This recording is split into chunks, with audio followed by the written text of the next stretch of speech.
Everyone, I'm Chantel with Chantel's Homeschool. I am a homeschooling mom to 7 children, currently homeschooling 6. Hope you enjoy my channel. All right, so it's been a while since I've been on here. I want to kind of share an update on how things are going and the things that my kids are using. So we'll start with the one that I'm homeschooling.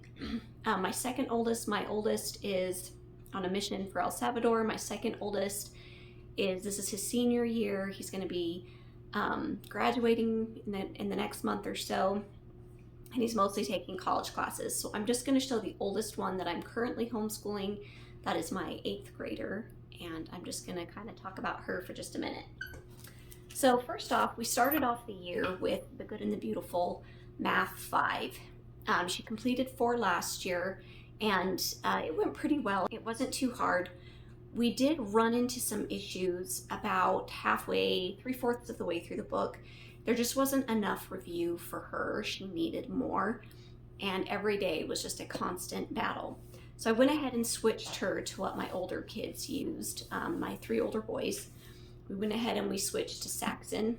She placed into 7-6, and so that is what we're currently using. I like to use my math assistant with Saxon because not only does it have teaching videos, but it has the automatic grading. I require my kids to read the lesson and then they watch the video, or vice versa, but they always need to read the lesson. And I like that it keeps track. Her being my foster daughter, she needs us to keep track of things, and so that is really handy that it's automatically doing it. So far things are going much better. I'm hearing a lot less frustration. So we'll continue to see how that goes. She's not very far into this, so time will tell. For her history, we started with Sunlight H.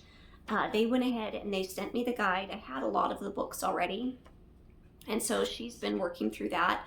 We are heavily modifying it. She's not doing all of the read alouds nor the Bible because we have a family study that we're already using, and so I didn't want to add more onto that. But it is very simplified compared to what's in the guide. She's basically just doing the read alouds and story of the world. I do think that she probably needs a lower level, so next year we will change things up, either do a level lower or switch to something else for her. For her language arts, we are using The Good and the Beautiful level 6. I've used this with my 3 older boys as well, and this used to be our most favorite level. Now that we've used the newer 4 and the current 4, if you're older, it's newer, the current 4 and the current 5, I do have to say level 6 isn't our most favorite as it used to be. I still like it. I think it's fine. I don't notice that it's any more difficult than the current level 5 is. So if they have not come out with the new level 6 by the time my next gets up to there, I think we'll just skip level 6 and move on to level 7. Unless they need another year to kind of percolate their skills. But that's going well. We have no regrets with using it. I think it being a little bit easier than, or at least the same level as level 5 has been good for her. Let's move on to my next one. He is in 5th grade. And we started the year with The Good and the Beautiful level 4 language arts. I knew going into this that the writing was going to be hard for him. Like he wasn't quite ready for it. So we've done a little bit of switching around with him. We tried writing with these from the Well-Trained Mind, and we did that for a month or 2, and I feel like that was a good option at that time. It is very repetitive. Like I like that curriculum a lot, but it's very, very repetitive. And so after just like a month and a half, 2 months, he was kind of done with it and didn't really want to do it anymore. So I had the old PDFs of level 4, so we went ahead and we downloaded that, and he's been working through that. Between Thanksgiving and Christmas, he was working through that. Starting it back up again after Christmas break, talking with him, he felt like that the current level 4 explained the grammar concepts better, so we will be moving him back into this. And I went ahead and after a lot of soul searching and a lot of debating and a lot of searching through lots of different curriculums, I always came back to kind of the same problems if we switched for him. One, they cost a lot of money, and I just didn't want to spend that amount of money and not know if we were going to like it any better. 2, It's really hard to learn something new when you've already done something 3 other times with older kids, 4 other times for him actually. And I wasn't sure if I really wanted to go through the work of starting a new program. And the third biggest problem is just time. I don't have a lot of time, and I'm kind of one of those homeschool moms who doesn't like to devote her whole day to homeschool. I want to get a few things done in a couple of hours, and then we kind of unschool the rest of the day. We went back to this level, to this current edition of the level 4, and I know it's not his favorite, and I told him that, and we're just gonna work through it. I did talk to one of my older boys that's here, what he thought helped him the most with writing, and he said keeping a journal was probably the best thing because he has to organize his thoughts and then get it on paper. So we're gonna start him keeping a journal. So we're gonna do that. So he's doing the Good and the Beautiful grammar, and he's also going to be doing the writing. We are not doing the spelling because he has an hour-long tutoring session for his dyslexia. So the next thing, he was doing the Good and the Beautiful Math 5. We've used the Good and the Beautiful Math since he was in pre-K. We did have a bit of a struggle with Math 3 for him. It just was a little bit long, and so it took us a little longer to get through it.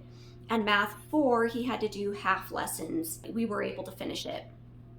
So this year we got to almost the same point as my daughter that I talked about earlier, and he was having a hard time. Like he said, "Mom, they've not taught me this. I don't remember this."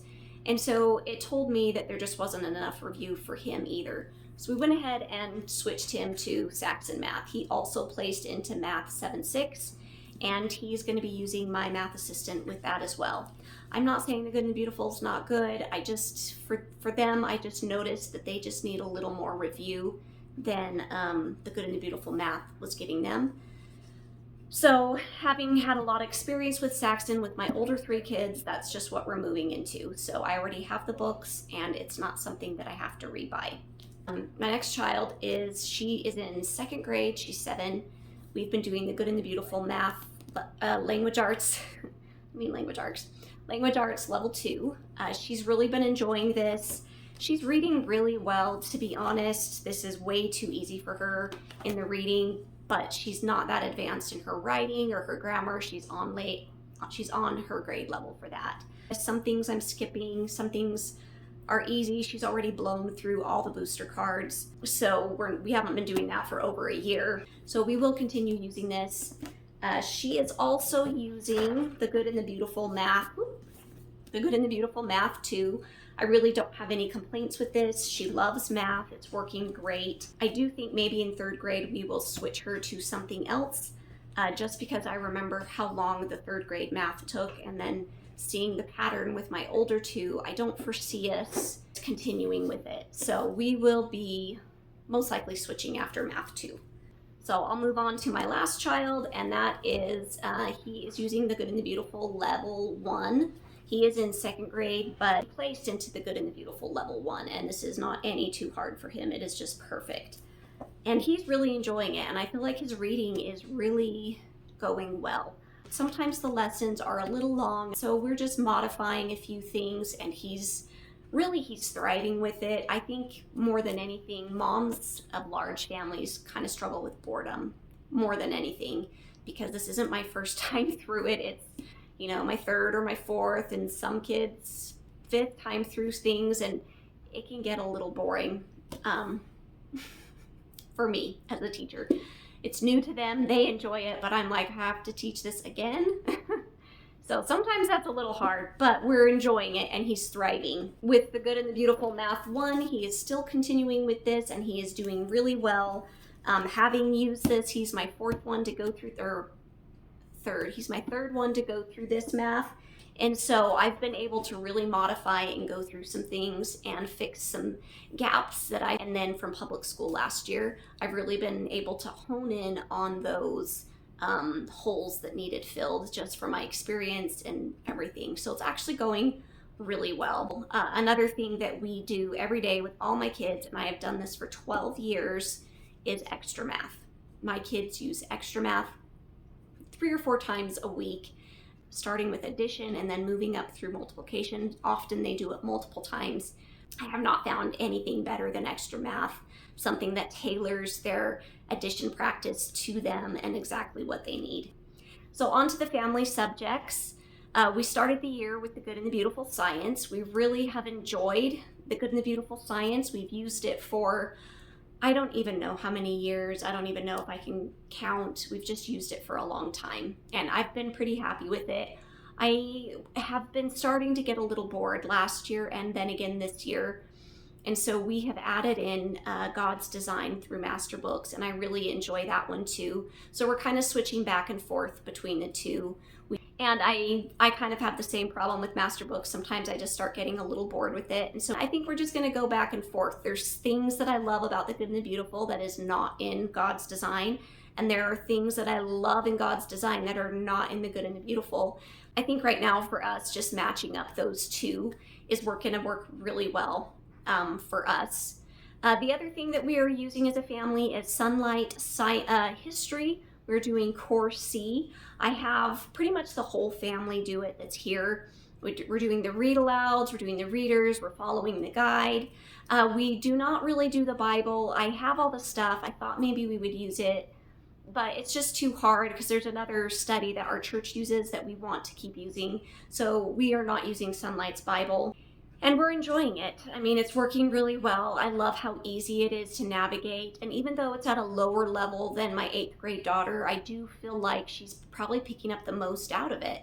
And so I think we'll continue working through that the rest of this year, kind of modifying it, simplifying everything, and just going through it that way. So that's what we're doing right now. That's our update. If you have any questions, go ahead and ask me in the comments. I'll try to answer them. I do like YouTube because I'm able to go into more depth of what we're actually using and doing and just talk about it a little more. So I enjoy that. Please like and subscribe so you don't miss anything, and we will see you soon. Bye.